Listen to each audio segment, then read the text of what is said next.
Hi hello നമസ്കാരം welcome back to Afsa's world. ഇന്നത്തെ എൻ്റെ വീഡിയോയിൽ വീട്ടമ്മമാർക്ക് നിത്യേന ഉപകാരപ്പെടുന്ന കുറച്ച് അടുക്കള ടിപ്സുകളാണ് കേട്ടോ കാണിക്കുന്നത്. കൂടെ തന്നെ നല്ലൊരു റെസിപ്പി കൂടി കാണിക്കുന്നുണ്ട്. അപ്പോൾ നല്ല ഹെൽത്തി ആയിട്ട് ഡയറ്റൊക്കെ നോക്കുന്നവർക്ക് പറ്റിയ സ്വീറ്റൊക്കെ കഴിക്കണമെന്ന് തോന്നുമ്പോൾ ഉണ്ടാക്കാൻ പറ്റിയ ഒന്നാണ്. അപ്പോൾ എന്താണ് വീഡിയോയിൽ നിന്ന് കാണിക്കുന്നതൊക്കെ നോക്കിയാലോ. വീഡിയോ സ്കിപ്പ് ചെയ്യാതെ മുഴുവനായിട്ടും തന്നെ കണ്ടുവെക്കുക. ഒട്ടും തന്നെ സമയം കളയേണ്ട, നമുക്ക് വീഡിയോയിലേക്ക് പോകാം. ഇന്ന് ആദ്യം കാണിക്കുന്നത് നല്ല ഹെൽത്തി ആയിട്ടുള്ള മധുരക്കിഴങ്ങ് ഒരു പീസ് വെച്ചിട്ട് നമുക്ക് നല്ലൊരു ബ്രൗണി ഉണ്ടാക്കാം. അതും എയർ ഫ്രയറിലാണ് ഞാൻ ചെയ്തെടുക്കുന്നത്. അപ്പോൾ ഒട്ടും തന്നെ മൈദയോ ഷുഗറോ ഒന്നും ചേർക്കാതെയാണ്, മുട്ടയൊന്നും ചേർക്കാതെയാണ് ഞാനിത് ചെയ്തെടുക്കുന്നത്. ആദ്യം തന്നെ ഞാൻ ആ കാണിച്ച മധുരക്കിഴങ്ങിൻ്റെ പീസ് വട്ടത്തിൽ അരിഞ്ഞിട്ട് ഒന്ന് വേവിച്ചെടുക്കുന്നുണ്ട്. അതിൻ്റെ തൊലിയൊക്കെ കളഞ്ഞിട്ട് ഞാനത് മിക്സിയുടെ ജാറിലേക്ക് ഇട്ട് കൊടുക്കുന്നുണ്ട്. ഇനി അതിലേക്ക് 3 ടേബിൾ സ്പൂൺ ഹണി ഇട്ട് കൊടുക്കുന്നു. മധുരത്തിനനുസരിച്ചിട്ട് ഹണി ഇട്ട് കൊടുക്കാം കേട്ടോ. അത് കൂട്ടുക കുറക്കൊക്കെ ചെയ്യാവുന്നതാണ്. ഇനി അതിലേക്ക് ആൽമണ്ട് ബട്ടറാണ് ഞാൻ ഇട്ട് കൊടുക്കുന്നത്. അതില്ല എന്നുണ്ടെങ്കിൽ പീനട്ട് ബട്ടർ ആയാലും ഇട്ട് കൊടുത്താൽ മതിയാകും. ഇനി അതിലേക്ക് 3 ടേബിൾ സ്പൂൺ കോക്കോ പൗഡർ കൂടി ചേർത്ത് കൊടുക്കുന്നുണ്ട്. ഇത്രയും സാധനങ്ങൾ കൊണ്ട് നമുക്കൊന്ന് ബ്ലെൻഡ് ചെയ്തെടുക്കണം. നന്നായിട്ട് തന്നെ ഇത് ബ്ലെൻഡ് ചെയ്തെടുത്തിട്ടുണ്ട്. കുറച്ചുകൂടി തിക്കായിട്ട് വേണ്ടവർക്ക് ഇതിലേക്ക് ഓട്സ് പൗഡർ ഒരു 1/4 കപ്പ് കൂടി ചേർക്കാം കേട്ടോ. ഇനി ഇത് ഞാൻ എയർ ഫ്രയറിലേക്ക് വെച്ച് കൊടുക്കുന്നുണ്ട്. അപ്പോൾ അതിന് വേണ്ടിയിട്ട് ഞാനിവിടെ ഒരു പേപ്പർ ട്രേ ആണ് എടുത്തിരിക്കുന്നത്. ആദ്യം ആ ട്രേയിലേക്ക് അല്പം ഓയിൽ സ്പ്രേ ചെയ്ത് കൊടുക്കുന്നുണ്ട്. പിന്നെ മിക്സിയിൽ അരച്ച ആ ഒരു മിക്സ് അതിലേക്ക് ഇട്ട് കൊടുക്കുന്നുണ്ട്. നിങ്ങളുടെ കയ്യിൽ ഗ്ലാസ് ട്രേയോ സിലിക്കൺ ട്രേയോ ഒക്കെ ഉണ്ടെന്നുണ്ടെങ്കിൽ അതിലൊക്കെ നമുക്ക് ഇതൊന്ന് റെഡിയാക്കി എടുക്കാം കേട്ടോ. അപ്പം ഞാനിത് നന്നായിട്ടൊന്ന് ടാപ്പ് ചെയ്ത് കൊടുക്കുന്നുണ്ട്. അതിന് മുകളിലേക്കായിട്ട് കുറച്ച് ചോക്ലേറ്റ് പീസസും വെച്ച് കൊടുക്കുന്നുണ്ട്. ഇത് ഓപ്ഷണലാണ്. ഇത് ബേക്ക് ചെയ്തെടുക്കാതെ അല്ലെങ്കിൽ എയർ ഫ്രയറിൽ വെക്കാതെ തന്നെ നമുക്കിത് ഒരു നല്ലൊരു സ്വീറ്റായിട്ട് കഴിക്കാവുന്നതാണ് കേട്ടോ. കാരണം ഇത് മൈദപ്പൊടി ഒന്നും ചേർക്കാത്തത് കൊണ്ടും അതുപോലെ മധുരക്കിഴങ്ങൊക്കെ നല്ല വേവിച്ച് ഉടച്ചതും ആയതുകൊണ്ട് തന്നെ ഇത് നേരെ തന്നെ കഴിക്കാവുന്നതാണ്. ഞാനിതപ്പോൾ എയർ ഫ്രയറിലേക്ക് വെച്ച് കൊടുക്കുന്നുണ്ട്. ടൈം സെറ്റ് ചെയ്യുന്നത് 20 മിനിറ്റാണ്. 180 ഡിഗ്രിയാണ് ടെമ്പറേച്ചർ സെറ്റ് ചെയ്യുന്നത്. ഇതിപ്പോൾ ബാക്കി ഉണ്ടായിരുന്ന ആ ഒരു ബാറ്ററി ഞാനൊരു ഗ്ലാസ് ട്രേയിലേക്ക് വെച്ച് കൊടുക്കുന്നുണ്ട് കേട്ടോ. ഇതും അതുപോലെ തന്നെ 180 ഡിഗ്രിയിൽ 20 മിനിറ്റ്സ് ബേക്ക് ചെയ്തെടുക്കാം. ഇതപ്പോൾ ഇത് സെറ്റായിട്ട് വന്നിട്ടുണ്ട്. ഡയറ്റൊക്കെ നോക്കുന്നവർക്ക് ഇടയ്ക്കൊക്കെ ഇതുപോലെ സ്വീറ്റൊക്കെ കഴിക്കണം എന്ന് തോന്നുന്ന സമയത്ത് നല്ല ഹെൽത്തി ആയിട്ട് ഉണ്ടാക്കിയെടുക്കാൻ പറ്റിയ ഒരു സ്വീറ്റ് ബ്രൗണിയുടെ റെസിപ്പിയാണ് കാണിച്ചത്. അപ്പോൾ എല്ലാവരും ട്രൈ ചെയ്ത് നോക്കാൻ മറക്കരുത്.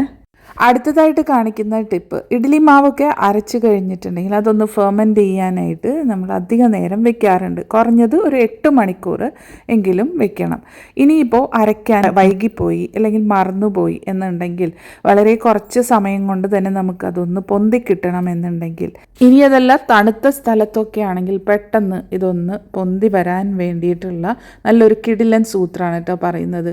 ഞാൻ ബാറ്റർ അരച്ച് വെച്ചിരിക്കുന്നത് ഒരു പ്രഷർ കുക്കറിലാണ് കേട്ടോ. അപ്പോൾ അതിലേക്ക് ഞാനൊരു സ്റ്റീൽ ഗ്ലാസ് ഇറക്കി വയ്ക്കുന്നുണ്ട്. ഇനി അതിലേക്ക് ഞാൻ നല്ല തിളച്ചുകൊണ്ടിരിക്കുന്ന വെള്ളം അതിലേക്ക് ഒഴിച്ചു കൊടുക്കുന്നുണ്ട്. അപ്പോൾ പുറത്തേക്ക് പോകാതെ ആ ഒരു ലെവലിനനുസരിച്ചിട്ട് തന്നെ ഞാൻ വെള്ളം ഒഴിച്ചു കൊടുക്കുന്നുണ്ട്. ഇനി ഇത് നല്ലതുപോലെ ഒന്ന് മൂടി വയ്ക്കുക. അതിൻ്റെ കുക്കറിൻ്റെ മൂടിയുടെ ഗ്യാസ്കറ്റും അതുപോലെ അതിൻ്റെ ആ ഒരു വെയിറ്റും എല്ലാം നമ്മൾ ഇട്ടിട്ട് വേണം ഇതൊന്ന് മൂടി വയ്ക്കാനായിട്ട്. കുറഞ്ഞത് ഒരു 4 മണിക്കൂർ ഇതുപോലെ വെച്ച് കഴിഞ്ഞാൽ തന്നെ പെട്ടെന്ന് ഇത് പൊന്തി കിട്ടുന്നതാണ് കേട്ടോ. അപ്പോൾ എത്ര തണുത്തിരിക്കുന്ന സ്ഥലത്താണെങ്കിലും ഒട്ടും ബുദ്ധിമുട്ടില്ലാതെ തന്നെ നമുക്ക് ദോശയുടെയും ഇഡ്ഡലിയുടെയും ബാറ്ററൊക്കെ ഇതുപോലെ ഒന്ന് ഫെർമെൻ്റായി കിട്ടാനായിട്ട് ഈസിയാണ്. ഞാനുണ്ടല്ലോ ഇതൊരു 2 മണിക്കൂറിന് ശേഷം ഓപ്പൺ ചെയ്ത് നോക്കുന്നുണ്ട്. കാരണം ഇത് വീഡിയോ എടുക്കാൻ വേണ്ടിയിട്ടായതുകൊണ്ട് തന്നെ. അപ്പോൾ പെട്ടെന്ന് തന്നെ ഞാനിത് ഓപ്പൺ ചെയ്തിട്ടുണ്ട് കേട്ടോ. അപ്പോൾ തന്നെ കണ്ടാലറിയാം ഇത് ആ ഒരു പൊങ്ങിയതിൻ്റെ ലെവല് മാറിയിട്ടുണ്ട്.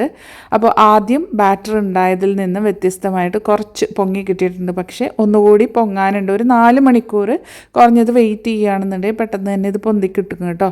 കണ്ടില്ലേ, ആ ഒരു ബാറ്ററിന് നല്ലൊരു മാറ്റം വന്നിട്ടുണ്ട്. അപ്പോൾ ഇതുപോലെ ചെയ്തെടുക്കുകയാണെന്നുണ്ടെങ്കിൽ പെട്ടെന്ന് തന്നെ ഇഡ്ഡലി ബാറ്ററൊക്കെ നന്നായിട്ട് ഫെർമെൻ്റായിട്ട് നല്ല സോഫ്റ്റ് ആൻഡ് ഫ്ലഫി ബാറ്ററായിട്ട് മാറുന്നതാണ് കേട്ടോ. അപ്പോൾ ഈ ഒരു ടിപ്പ് നിങ്ങൾ ഇതുവരെ ട്രൈ ചെയ്തിട്ടില്ല എന്നുണ്ടെങ്കിൽ പ്രഷർ കുക്കറും ഒരു സ്റ്റീൽ ഗ്ലാസ്സും ഒക്കെ ഉണ്ടെന്നുണ്ടെങ്കിൽ ട്രൈ ചെയ്ത് നോക്കിക്കോളൂ. എന്തായാലും നല്ല യൂസ്ഫുൾ ആയിട്ടുള്ളൊരു ടിപ്പാണ്. അപ്പോൾ ഇതൊരു ടിപ്പ് ഇഷ്ടപ്പെട്ടാൽ ലൈക്ക് ചെയ്യാനായിട്ട് മറക്കരുത് കേട്ടോ. ഇനി നമുക്ക് ഈ ഒരു ഇഡ്ഡലി ബാറ്റർ ഇഡ്ഡലി ഉണ്ടാക്കുന്ന സമയത്ത് തട്ടിലൊന്നും ഒട്ടി പിടിക്കാതെ നല്ല പെറുക്കി എടുക്കുന്ന രീതിയിൽ എങ്ങനെ നമുക്ക് ചെയ്തെടുക്കാം എന്നുള്ളതാണ് കേട്ടോ കാണിക്കുന്നത്. ആദ്യം തന്നെ ഇഡ്ഡലി തട്ട് നന്നായിട്ട് കഴുകിയതിന് ശേഷം അതൊന്ന് ഡ്രൈ ആക്കി എടുക്കുന്നുണ്ട്. ഇനി അതിലേക്ക് ഓരോ തട്ടിലേക്കും ഞാനിത് പുരട്ടി കൊടുക്കുന്നത് നല്ലെണ്ണയാണ് കേട്ടോ. ഈ സമയം കൊണ്ട് ഇഡ്ഡലി ചെമ്പിൽ ഞാൻ അല്പം വെള്ളം ഒഴിച്ചിട്ട് അത് ചൂടാക്കാൻ വേണ്ടി വെച്ചിട്ടുണ്ട് കേട്ടോ. ഇനി ഇത് എണ്ണ പുരട്ടിയ ഈ ഒരു ഇഡ്ഡലി തട്ട് അതിലേക്ക് ഇറക്കി വയ്ക്കാം. ഇങ്ങനെ കുറച്ച് കാര്യങ്ങൾ ശ്രദ്ധിച്ചാൽ തന്നെ സ്റ്റീലിൻ്റെ ഇഡ്ഡലി തട്ടാവട്ടെ അലൂമിനിയത്തിൻ്റെ ഇഡ്ഡലി തട്ടാവട്ടെ പെട്ടെന്ന് തന്നെ നമുക്ക് പെറുക്കിയെടുക്കുന്ന രീതിയിൽ അത് ഒട്ടിപ്പിടിക്കാതെ തന്നെ നമുക്ക് ഇഡ്ഡലി ഉണ്ടാക്കിയെടുക്കാൻ പറ്റും കേട്ടോ. അപ്പോൾ ഞാനിത് ചൂടായ ഇഡ്ഡലി പാത്രത്തിലേക്ക് ഇത് വെച്ച് കൊടുത്തിട്ടുണ്ട് തട്ട്. ഇനി അത് ചൂടായി വരുന്ന സമയത്താണ് ഇതിലേക്ക് ബാറ്റർ ഒഴിച്ച് കൊടുക്കുന്നത്.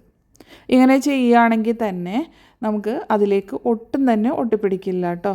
മാത്രമല്ല നന്നായിട്ട് നല്ല സോഫ്റ്റ് ആൻഡ് സ്പോഞ്ചി ആയിട്ട് നന്നായിട്ട് പൊങ്ങി വരികയും ചെയ്യും. ഇനി ഇത് അടയ്ക്കുന്നതിന് മുമ്പായിട്ട് ഒരു 2 മിനിറ്റ് ഇതിങ്ങനെ വെച്ചതിന് ശേഷം മാത്രം അതിൻ്റെ മൂടി വെച്ച് അടച്ചു കൊടുക്കാം. അപ്പോൾ ഇത്രയും കുഞ്ഞു കുഞ്ഞു ടിപ്സുകളൊക്കെ ഒന്ന് ശ്രദ്ധിക്കുകയാണെന്നുണ്ടെങ്കിൽ നല്ല പെർഫെക്റ്റ് ആയിട്ട് തന്നെ നമുക്ക് ഇഡ്ഡലി ഉണ്ടാക്കിയെടുക്കാനായിട്ട് പറ്റുന്നതാണ് കേട്ടോ. 2 മിനിറ്റ് കഴിഞ്ഞതിന് ശേഷം ഇത് മൂടി വെച്ച് ഒന്ന് വേവിച്ചെടുക്കുന്നുണ്ട്. കുറഞ്ഞത് ഒരു 20 മുതൽ 30 മിനിറ്റ് വരെ നമുക്കിതൊന്ന് സ്റ്റീം ചെയ്തെടുക്കണം. ഇഡ്ഡലി ഉണ്ടാക്കാൻ അറിയാത്ത തുടക്കക്കാർക്ക് വേണ്ടിയിട്ടുള്ള ടിപ്സുകളാണ് കേട്ടോ ഞാനീ പറയുന്നത്. അപ്പോൾ ഇതാ 20 മിനിറ്റിന് ശേഷം ചൂടോടുകൂടി തന്നെ ഇഡ്ഡലി തട്ട് ഞാൻ പുറത്തേക്ക് എടുത്തിട്ടുണ്ട്. ഇനി ഈ ഒരു ചെറിയ ചൂടിൽ തന്നെ നമുക്ക് ഈ ഇഡ്ഡലികൾ ഇതിൽ നിന്നും ഇളക്കിയെടുക്കാവുന്നതാണ് കേട്ടോ. അപ്പോൾ പെട്ടെന്ന് തന്നെ നമുക്കിത് ഇളക്കിയെടുക്കാം. ഒട്ടും തന്നെ അത് ഒട്ടിപ്പിടിക്കുകയില്ല. കണ്ടില്ലേ, ഇഡ്ഡലി തട്ടിൽ നിന്നും പെറുക്കിയെടുക്കാൻ പാകത്തിനുള്ള ഇഡ്ഡലികൾ ഇവിടെ റെഡി ആയിട്ടുണ്ട്. നല്ല സോഫ്റ്റ് ആയിട്ടുള്ള നല്ല സ്പോഞ്ചി ആയിട്ടുള്ള ഇഡ്ഡലിയാണ് കേട്ടോ. അപ്പോൾ ഇതിൻ്റെ ഈ ഒരു ബാറ്റർ റെസിപ്പി വേണമെന്നുണ്ടെങ്കിൽ ഒന്ന് കമൻറ്റ് ചെയ്താൽ മതി, ഞാൻ പിന്നെ വീഡിയോ ആയിട്ട് ഇടുന്നതാണ് കേട്ടോ. അപ്പോൾ ഈ ടിപ്സുകളെല്ലാം നിങ്ങൾക്ക് ഈസി ആയിട്ട് ട്രൈ ചെയ്ത് നോക്കാൻ പറ്റിയതാണ് കേട്ടോ. അപ്പോൾ എന്തായാലും ട്രൈ ചെയ്ത് നോക്കുക. ഈ ഒരു വീഡിയോ ഇഷ്ടപ്പെട്ടുവെങ്കിൽ ലൈക്ക് ചെയ്യാൻ മറക്കല്ലേ കേട്ടോ.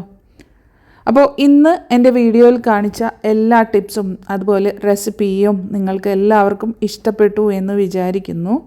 ഇന്നത്തെ എൻ്റെ വീഡിയോ ഇഷ്ടപ്പെട്ടാൽ ലൈക്ക് ചെയ്യാനും അതുപോലെ മറ്റുള്ള ഫ്രണ്ട്സിലേക്കൊക്കെ ഒന്ന് ഷെയർ ചെയ്ത് കൊടുക്കാനും മറക്കല്ലേ ഫ്രണ്ട്സ്. നിങ്ങളുടെ വിലപ്പെട്ട ഫീഡ്ബാക്ക്സ് കമൻസ് ആയിട്ട് അറിയിക്കണേ. അതുപോലെ സബ്സ്ക്രൈബ് ചെയ്യാതെ കാണുന്ന കൂട്ടുകാരുണ്ടെങ്കിൽ ഒന്ന് ദയവ് ചെയ്തിട്ട് സബ്സ്ക്രൈബ് ചെയ്ത് കൂടി സപ്പോർട്ട് ചെയ്യാൻ മറക്കല്ലേ കേട്ടോ. സബ്സ്ക്രൈബ് ചെയ്യുന്ന സമയത്ത് തൊട്ടടുത്തുള്ള ബെല്ലൈക്കൺ അതിൽ 3 ഓപ്ഷൻസ് ഉണ്ടാവും. അതിൽ ഓൾ എന്നുള്ള ഓപ്ഷൻ ക്ലിക്ക് ചെയ്യുകയാണെങ്കിൽ ഞാൻ ഇനിയിടുന്ന വീഡിയോസ് നിങ്ങൾക്ക് അപ്പോൾ തന്നെ നോട്ടിഫിക്കേഷൻസ് ആയിട്ട് കിട്ടുന്നതായിരിക്കും. അപ്പോൾ ഇൻഷാ അല്ലാഹ് മറ്റൊരു വീഡിയോ ആയിട്ട് വരുന്നവരേക്കും എല്ലാ കൂട്ടുകാർക്കും താങ്ക് യു ഫോർ വാച്ചിങ്.